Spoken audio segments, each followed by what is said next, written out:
Alright, what's up, people?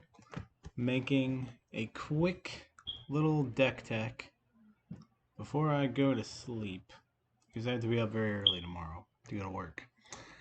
I've played 7 matches with traditional historic blue-white control, so it's full 7 matches, and I'm 6-1 uh, with this tweaked build of blue-white using the Forgotten Realms cards, some new ones. So yeah, I just wanted to do a deck tech real quick, and then tomorrow when I get off work in the evening, I'll make a full video featuring this deck. I've gone from the bottom of gold up to platinum 3, I believe, somewhere around there. Anyway, 4 brainstorm, 4 seal away, 4 memory lapse, 2 search for Escanta, 2 Narset Parter of Veils, 4 absorb, 2 day of judgment, 2 wrath of God, 1 Lemrith Desert Doom, 3 Teferi Hero of Dominaria, 2 commence the endgame, 2 Morden Kanan. This card's fucking amazing. I saw this card on a quick little, I was just browsing Mythic Spoiler because I didn't realize that the set was out already. And I was like, oh shit, that has some serious potential. And this card is just fucking amazing. Um, yeah, this is a new staple in blue control decks. Trust me, this card is really fucking good.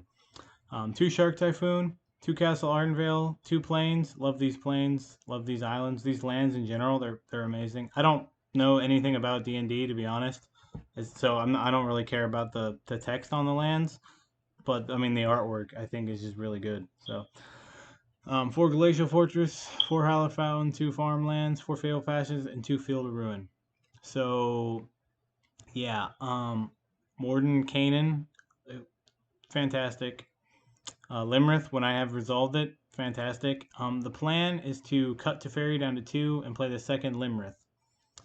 Yeah, because we've been playing 4 copies of Teferi for so goddamn long because there just hasn't been any other good top end finishers for blue-white control.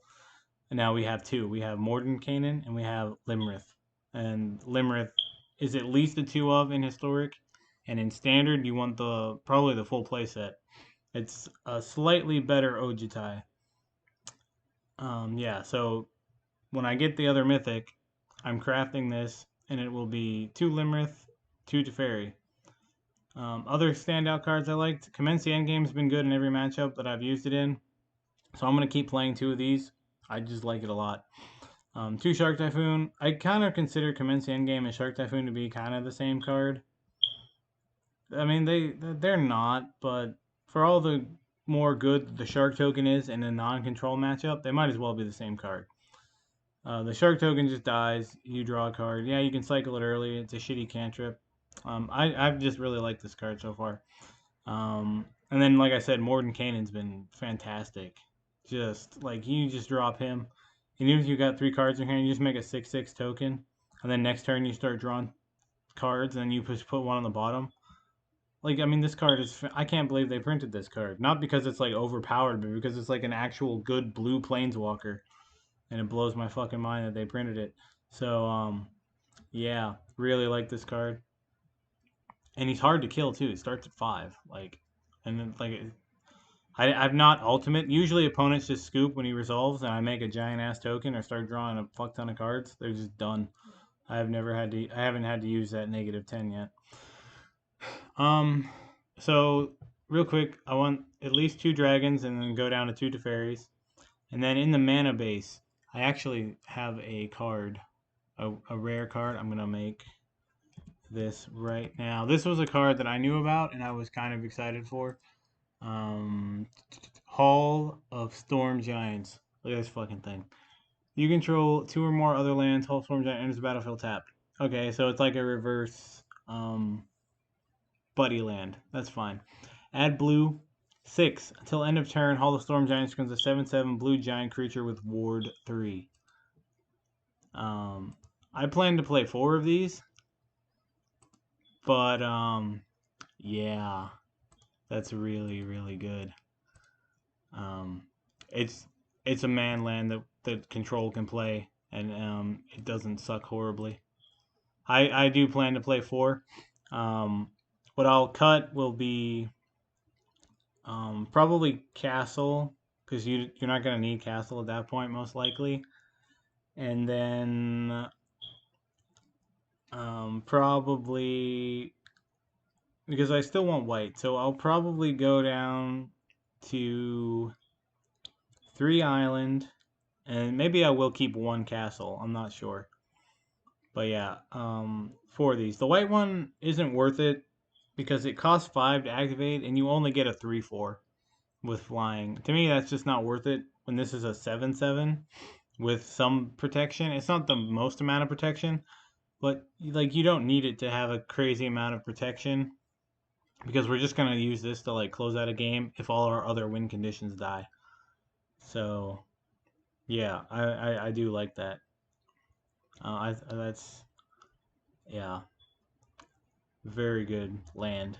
I think it's just a land, right? So and it comes into play untapped early, so the opportunity cost to play this in your deck um is not very high. Yeah, yeah. If you need like your 4th land untapped and you draw this, that's gonna suck.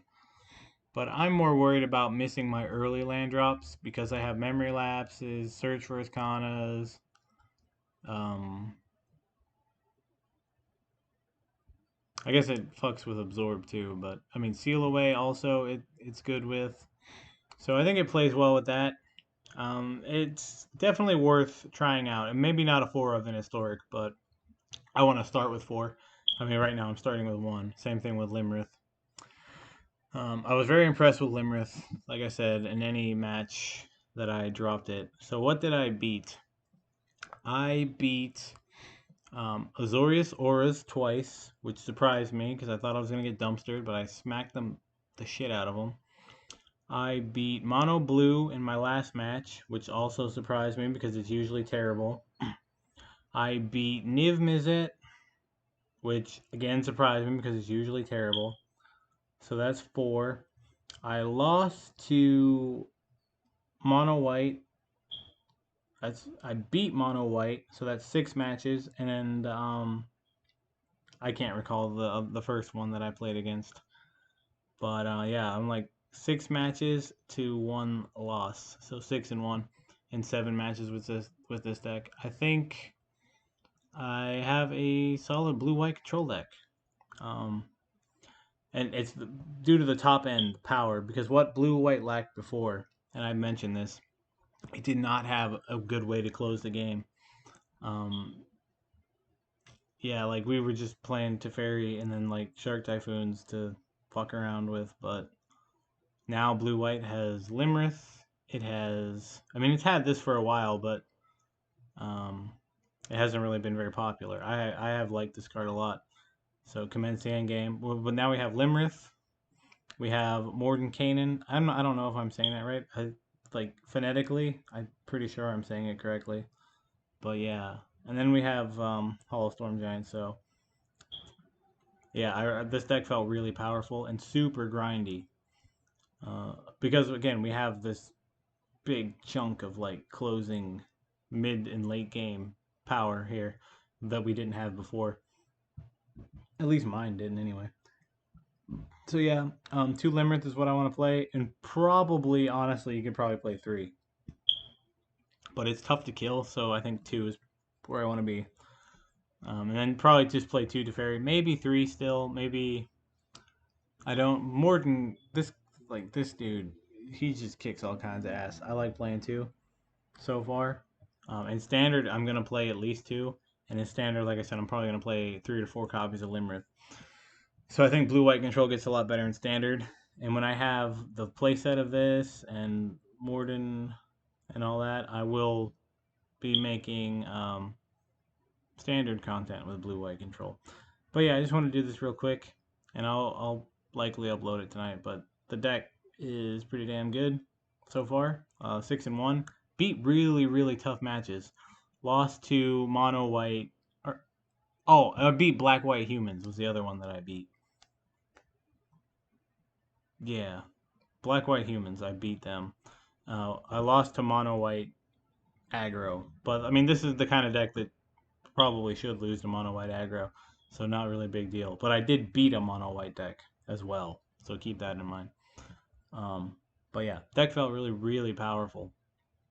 Super grindy, really controlly, didn't rely on the graveyard. My sideboard's not really changed at all. It's still 2 relics, 2 decks, 3 rips, 3 vetoes, 3 timelies, and 2 mysticals. So yeah, I really like this deck.